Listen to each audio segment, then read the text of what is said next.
Ladies and gentlemen, on Saturday the last, Judge Douglas and myself first met in public discussion. He spoke for 1 hour, I an hour and a half, then he replied for half of an hour. Today the order will be reversed. I will speak for 1 hour, he an hour and a half, and I will reply for half of an hour.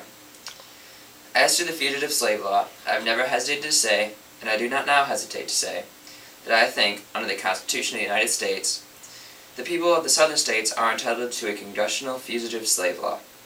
Having said that, I have had nothing to say in regard to the existing fugitive slave law, further than that I think it should have been framed so as to be free from some of the objections that pertain to it, without lessening its efficiency.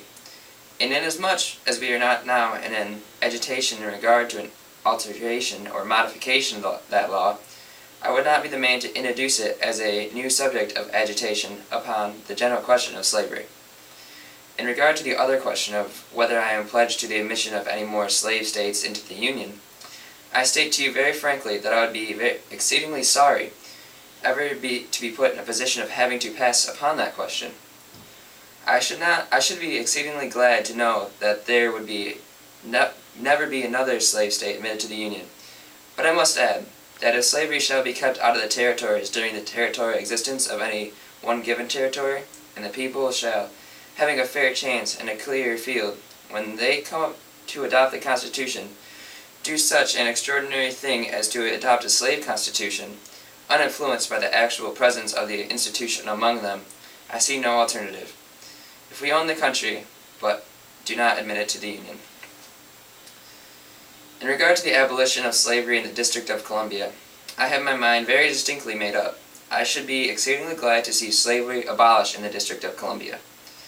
I believe that Congress possesses the constitutional power to abolish it, yet as a member of Congress, I should not, with my present views, be in favor of endeavoring to abolish slavery in the District of Columbia, unless it would be on these three conditions. First, that the abolition should be gradual. Second, that it should be on a vote of the majority of qualified voters in the district. And third, the compensation should be made to unwilling voters. With these three conditions, I confess that I would be exceedingly glad to see Congress abolish slavery in the District of Columbia, and in the language of Henry Clay, sweep from our capital that foul blot upon our nation.